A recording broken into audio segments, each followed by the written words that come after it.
আসসালামু আলাইকুম। এইরকম একটা তালকে কিভাবে কয়েক মিনিটের মধ্যে এইরকম পিউরিতে রূপান্তর করা যায় সেটা আপনাদের সাথে শেয়ার করব। তাছাড়া কিন্তু সংরক্ষণ কিভাবে করবেন সেটাও আপনাদের সাথে শেয়ার করব। আসসালামু আলাইকুম সবাইকে, আশা করছি সবাই ভালো আছেন। সবাইকে ওয়েলকাম জানাচ্ছি আমারই আজকের ভিডিওটিতে। আজকে আপনাদের সাথে তাল কীভাবে আপনারা প্রসেস করতে পারেন এবং কিভাবে সংরক্ষণ করতে পারেন সেইটার একটা বিস্তারিত ব্লগ থাকছে। আর তালের সময় যদি তাল কিনে এটাকে না প্রসেস করে পিঠা না বানিয়ে খাই তাহলে আর কি হলো বলেন। এই যে এর জন্যই হচ্ছে বাজার থেকে একটা তাল কিনে নিয়ে আসছি, আর তারপর এটা বাসায় আনার পর প্রসেস করতেছি। তো এখন এই যে দেখতে পাচ্ছেন আমি ফার্স্টে এটার উপরের যে অংশটুকু থাকে এই অংশটুকু কেটে ফেলে দিয়েছি। তারপর যে গুঁড়ার দিকের যে অংশটা থাকে মানে ডাটার সাইডের যে অংশটা থাকে এই অংশতে কেচি দিয়ে আমি একটু জাস্ট কেটে নিয়েছি। কাটার পর এভাবে করে টান দিয়েছি, তখন কিন্তু এর খোসাটা খুব সুন্দরভাবেই উঠে আসতেছে। এই প্রসেসটা আশা করি আপনারা দেখেই বুঝতে পারছেন। এই যে দেখতে পাচ্ছেন আমি কোথায় মানে কেচিটা দিয়ে কেটেছি বলতে কি মানে একটু সরিয়ে নিয়েছি। তো এইভাবে করে কিন্তু টান দিলেই খুব সুন্দরভাবে এর খোসাটা উঠে আসে, এত এফোর্ট দিতে হয় না। তো এই ভিডিওটা যদি ভালো লাগে আপনারা প্লিজ আমার ফেসবুক পেজটা ফলো করে দিবেন, ইউটিউব চ্যানেলটা সাবস্ক্রাইব করে দিবেন, আর পাশে থাকা ছোট্ট বেল আইকনটা ক্লিক করে দিবেন। আর এই যে দেখতে পাচ্ছেন এখন কিন্তু আমি যে মেন যে ডাটাটা এটাও আমি তুলে নিয়েছি, আর এই যে দেখতে পাচ্ছেন তালের সব খোসা কিন্তু আমি ছাড়িয়ে নিয়েছি। এখন কিন্তু প্রসেসিংটা আরও সহজ হয়ে গিয়েছে। তো এখন এই যে তালটা ভেঙে নিতে হবে। 3টা বীজ পাবেন আপনারা।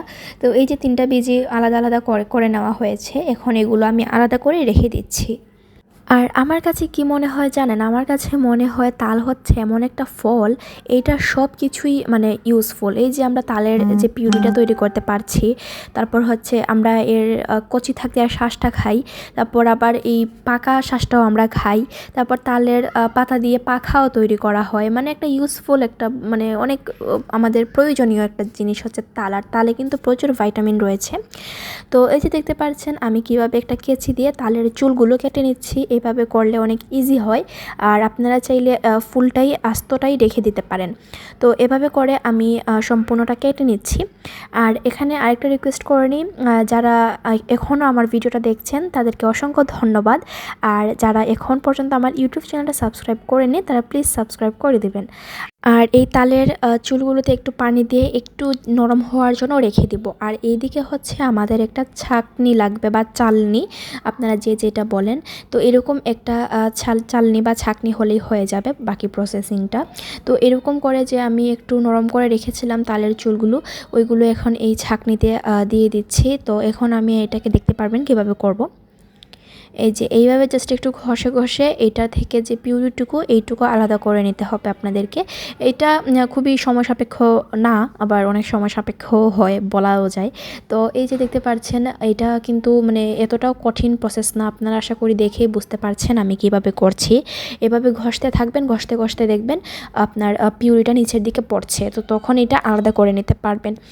আর এই যে দেখতে পাচ্ছেন আমার পিউরিটা রেডি হয়ে গিয়েছে, অনেক সুন্দর একটা পিউরি তৈরি হয়েছে। আর কালারটা মাশাল্লাহ অনেক সুন্দর ছিল তালের কালারটাই মেবি এমন হয়ে থাকে। তো এই যে দেখতে পাচ্ছেন কত সুন্দর করে তৈরি করে নিয়েছি। আর এখন আমি কি করব, আমি ফ্রিজিং করে রাখবো আর কি এটা।